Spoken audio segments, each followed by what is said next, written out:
How do you justify the view that the Pala period is the most significant phase in the history of Buddhism in India? इस तरह का एक question 2022 में भी आया, prelims में भी इससे क्वेश्चंस आते हैं, मेंस में भी इससे क्वेश्चंस आते हैं. सो दैट इज कि आपको यहाँ पे फैक्चुअल इन्फॉर्मेशन भी रटनी है और कॉन्सेप्ट भी आपकी क्लियर होने चाहिए.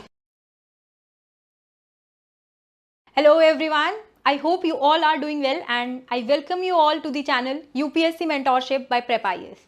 I am Nitya Pandey and I work as a senior mentor over here, and today we will be discussing the plan for ancient history. So basically we started an initiative which is free mentorship program, जिसके plan की video already जा चुकी है. जो लोग इस video को first time देख रहे हैं, पहले प्लान वाली वीडियो आप देख लीजिए and then you will better relate over what is being discussed है. ठीक है, सो उसमें आप लोगों ने देखा होगा that we told you that for the upcoming 45 days you have to do polity and ancient history. So today I have come up with this ancient history strategy and also a plan जो कि आपको अगले 45 days तक follow करना है. ठीक है, सो सबसे पहले मैं आपको एक बेसिक स्ट्रैटेजी बता देती हूँ एंशिएंट हिस्ट्री की, where I will be telling you the important topics that you have to read. ठीक है, कुछ सैम्पल क्वेश्चंस दिखा देती हूँ आप लोगों को और फिर आपका डे वाइज प्लान भी आपको बता देती हूँ. एंशिएंट हिस्ट्री अगर हम देखें तो GS 1 में हमारा ये आता है. ठीक है, और अगर हम इसके वेटेज की बात करें so we can see 3 to 4 questions from this in prelims. ठीक है, मेंस में एज सच एंशिएंट हिस्ट्री के क्वेश्चंस नहीं होते, they overlap with art and culture, but on the basis of that also हमको 2 से 3 क्वेश्चन मेंस में भी दिख जाते हैं overlapping with art and culture. ठीक है, तो ये है आपका. अब इसमें एक बार आपका PYQ एनालिसिस देख लेते हैं कि किस किस टॉपिक से क्वेश्चन ज्यादा आ रहे हैं. बट इसके पहले मैं आपको ओवरऑल बता देती हूँ कि एंशिएंट हिस्ट्री में आपको क्या पढ़ना होता है. So basically you have to study about our civilisation. ठीक है, पहले के टाइम पर हम कैसे रहते थे, कैसे डिफरेंट चीजें, सोसाइटी इवॉल्व हुई, इकोनॉमी इवॉल्व हुई, हमारा कल्चर इवॉल्व हुआ. Ancient history starts from pre historic age, जहाँ पे आप पहले आदि मानव के बारे में पढ़ते हैं. Then you come to the Indus valley civilisation, Vedic age, फिर डिफरेंट महाजनपद डेवलप होते हैं. Then you study about the Satavahanas, Gupta age, Harshavardhana etcetera.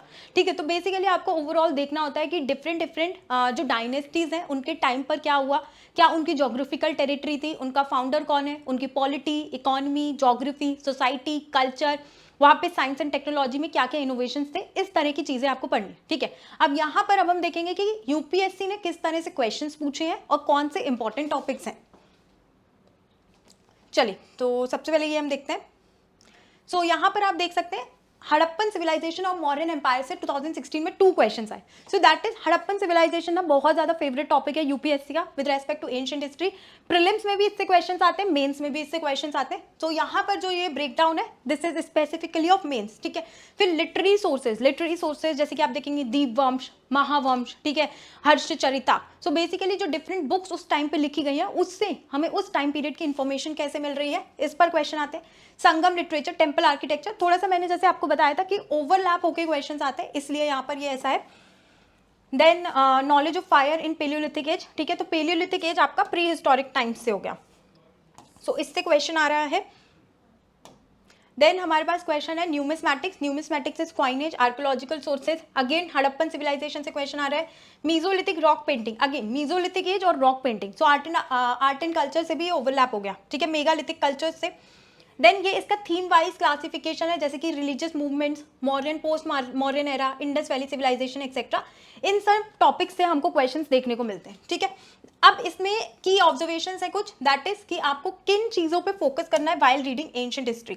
सो जैसे कि आप देख रहे हैं यहाँ पे क्वेश्चन है knowledge of fire and palaeolithic age. So that is कि आपको यहाँ पे फैक्चुअल इन्फॉर्मेशन भी रटनी है और कॉन्सेप्ट भी आपकी क्लियर होनी चाहिए. तो हमको दोनों चीजें चाहिए, conceptual clarity and factual mugging. ठीक है, फिर कई बार क्या होता है इंटरडिसिप्लिनरी इंटीग्रेशन होता है, that is ancient history often overlaps with culture, art and science.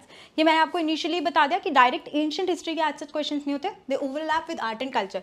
ठीक है, फिर अभी हम देख रहे हैं कि यूपीएससी जो है प्री हिस्टोरिक से प्रोटो हिस्टोरिक से ज्यादा क्वेश्चन पूछ रहा है, which is your Harappan civilisation. ठीक है, फिर संगम और साउथ इंडिया फोकस भी आ जाता है. कुछ सैम्पल क्वेश्चंस हम यहाँ पर देख लेते हैं, वो आपको एक बेटर आइडिया देंगे कि आपको जब भी कुछ पढ़ना है वो कैसे पढ़ना है. जैसे कि 2014 में एक क्वेश्चन आया है, to what extent has the geographical location of India contributed to the richness of its ancient history. अब इस क्वेश्चन से हमको समझ आ रहा है कि ये किसी पर्टिकुलर एज से नहीं पूछ रहा है, ठीक है। कैसे इंडिया की जोग्राफिकल लोकेशन की वजह से हमारी एंशिएंट हिस्ट्री जो है वो काफ़ी ज़्यादा डेवलप हुई। सो दिस इज आपको सारा लिखना पड़ेगा जोग्राफिकल लोकेशन के हिसाब से, अगर मॉडर्न एज में कैसे हुआ, इंडस वैली सिविलाइजेशन में कैसे हुआ, गुप्ता एज में कैसे कॉन्ट्रीब्यूट किया, ठीक है। तो एनालिटिकल है, इंटरलिंक्ड है with culture, trade, external influences etcetera. फिर 2017 में अगर हम ये क्वेश्चन देखें, how do you justify the view that the Pala period is the most significant phase in the history of Buddhism in India. इस तरह का एक क्वेश्चन 2022 में भी आया, सॉरी 2020 में भी आया। सो दैट इज, ये क्वेश्चन हमको दिखा रहा है कि रोल ऑफ पाला in Buddhism is very important, ठीक है। तो इट्स लाइक कि अगर आप जैसे पाला पढ़ रहे हो, ठीक है, पालास को आप पढ़ रहे हो, तो आपको कैसे पढ़ना है कि पालास के टाइम पे बुद्धिज्म का क्या इन्फ्लुएंस हुआ, क्या रोल उन्होंने प्ले किया, ठीक है। तो ये आपको ऐसे पढ़ना पड़ेगा।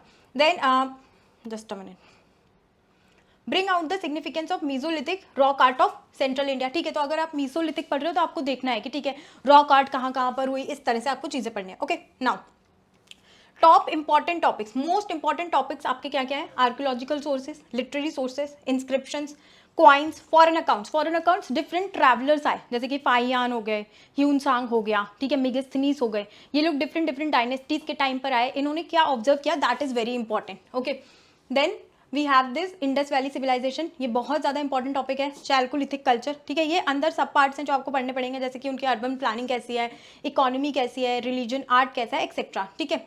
फिर वैदिक एज में आपको उनकी polity, society, economic life comparison etcetera ये सब देखना है। रिलीजियस मूवमेंट्स आप यहाँ पे भी पढ़ोगे, आर्ट एंड कल्चर में भी पढ़ोगे। ओके, तो बेसिकली इसमें अगर आप देखें तो आपको कॉजेज पढ़ने, कंपैरिजन, क्या सिमिलैरिटीज हैं, क्या डिफरेंसेज हैं, ठीक है, कौन कौन सी डायनेस्टीज के अंडर बुद्धिज्म का क्या रहा, डिक्लाइन क्यों हुआ, and revival under the Palas, ठीक है।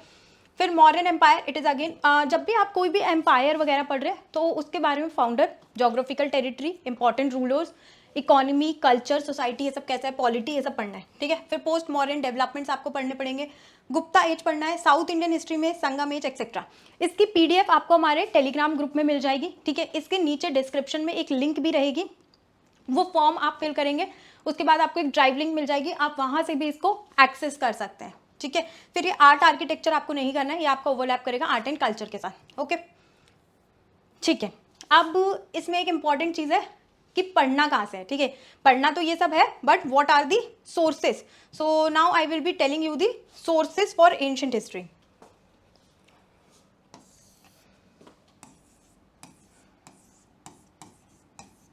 सोर्सेज, और अब आपका डे वाइज प्लान भी बन जाएगा। So sources, one is class 6 NCERT आपको पढ़नी है, आर पास्ट 1, ठीक है, आर पास्ट 1 आपको पढ़नी है। Then another is themes in Indian history part 1 आपको पढ़नी है, ये क्लास 12 की है। थीम्स इन, ये भी एनसीईआरटी है, themes in Indian history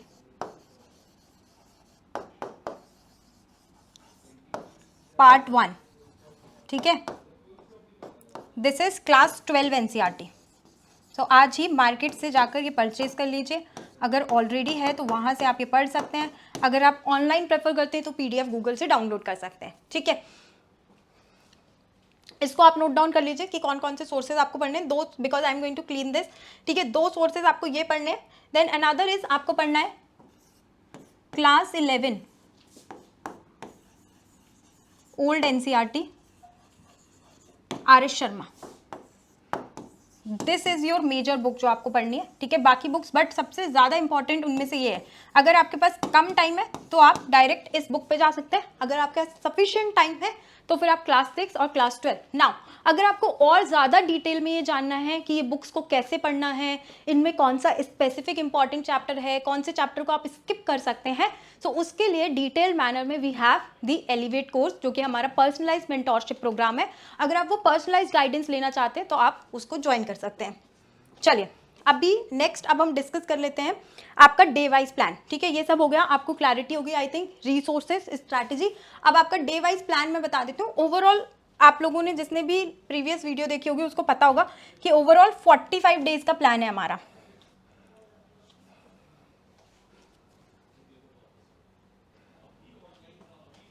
overall plan हमारा 45 डेज का है आपका, ठीक है। इसमें मैं आपको पूरी क्लैरिटी दे देती हूँ। तो 45 डेज में आप क्या करेंगे, 7 डेज में आप अपनी NCERTs खत्म करनी है आपको, दोनों, क्लास 6 की प्लस क्लास 12 की, ठीक है। अब इसके लिए अगर आपको पर्सनल टाइम टेबल चाहिए कि इसको कैसे खत्म कर सकते हैं 7 डेज में, so that is what is done under the mentorship programme, ठीक है। 7 दिन में आपको ये खत्म करना है। उसके बाद 20 डेज के लिए आपको RS शर्मा पढ़नी है, उसका डे वाइज प्लान हम आपको दे देंगे, ठीक है। तो 20 डेज में आप RS शर्मा खत्म करेंगे, ओके। ये हो गया आपका, ठीक है, ये करेंगे। यहाँ पर 8th डे पर आप एक NCERT मॉक टेस्ट देंगे और इन NCERTs को रिवाइज भी करेंगे। ये मॉक टेस्ट कैसे एक्सेस करना है आई विल बी टेलिंग यू, ठीक है। 8th डे पे आप ये देंगे, 20 डेज में आप ये करेंगे और उसके बाद पूरा हो गया, आपने सब पढ़ लिया, ठीक है। 2 दिन आप अगेन रिवीजन करोगे और एंशिएंट हिस्ट्री का प्रीलिम्स मॉक टेस्ट दोगे, ठीक है। प्रीलिम्स का मॉक टेस्ट दोगे। ये टेस्ट वगैरह आपको कैसे एक्सेस करने हैं ये अभी मैं आपको बता देती हूँ। इसके बाद आपके पास अप्रॉक्सीमेटली 10 दिन रह जाएंगे, उसमें आप रिवीजन करोगे और मेंस स्पेसिफिक नोट्स बनाओगे, ठीक है, क्योंकि अभी तक नोट मेकिंग की कोई बात नहीं हुई थी। तो यहाँ पर फिर आप मेंस स्पेसिफिक नोट्स बनाओगे। नाउ ये टेस्ट कैसे एक्सेस करने, टेस्ट अगेन मैंने बताया, इसके नीचे डिस्क्रिप्शन में आपको एक गूगल फॉर्म होगा, गूगल फॉर्म आप फिल कीजिए। उसके बाद आपको एक ड्राइव लिंक मिलेगी, ड्राइव लिंक में हम सारे टेस्ट अपलोड करेंगे कि आपको कौन सा टेस्ट देना है। तो आप वहां जाकर एंशिएंट हिस्ट्री का NCERT mock test, ancient history का प्रीलिम्स मॉक टेस्ट, ठीक है। फिर मेंस स्पेसिफिक नोट्स बनाने के बाद आपको एक दिन और मिलेगा जहां पर आपको मेंस का टेस्ट देना होगा। ये मेंस का टेस्ट भी आपको उस ड्राइव लिंक में मिल जाएगा। So this is the overall plan, ठीक है, मेंस का टेस्ट। अब इस सब के बीच में हम लोग क्या करेंगे, तो 7 डेज जब आप NCERT पढ़ोगे और उसका मॉक टेस्ट दोगे 8th डे पे, तो उसके बाद हम NCERT मॉक टेस्ट डिस्कशन करेंगे, ठीक है। नेक्स्ट वीडियो हमारी NCERT mock test of ancient history, उसका ही डिस्कशन करेंगे हम। इज दिस क्लियर, समझ आ रहा है, ठीक है।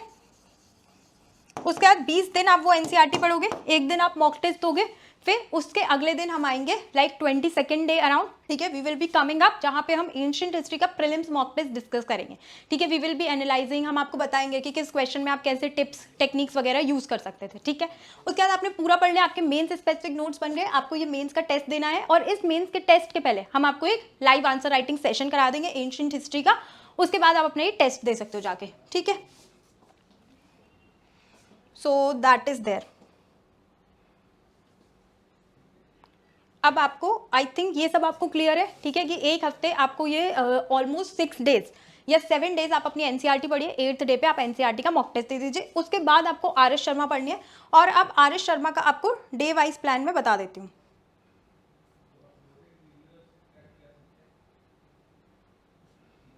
यस, सो बेसिकली ये सारे टॉपिक्स RS शर्मा के ही हैं, ठीक है, वहां से आपको ये पढ़ना है। अब आप कैसे पढ़ सकते हो, सबसे पहले डे 1 पे आप ये सारे टॉपिक्स खत्म करिए, डे 2 पे आप palaeolithic period, mesolithic age etcetera ये सब पढ़ेंगे, डे 3 पे आप जोग्राफिकल एक्सटेंट, टाउन प्लानिंग, ठीक है, हड़प्पन स्क्रिप्ट एक्सेट्रा ये सारी चीजें, डे 4 पे आप ऋग वैदिक एज पढ़िए, डे 5 पे लेटर वैदिक एज, और इस तरह से आपका ये प्लान चल जाएगा। ये प्लान आपको हमारे टेलीग्राम ग्रुप में मिल जाएगा, ओके। आप ड्राइव लिंक से भी ले सकते हैं अपनी डिटेल्स फिल कर, ठीक है। तो जो भी आपको सही लग रहा है आप वो कर सकते हैं।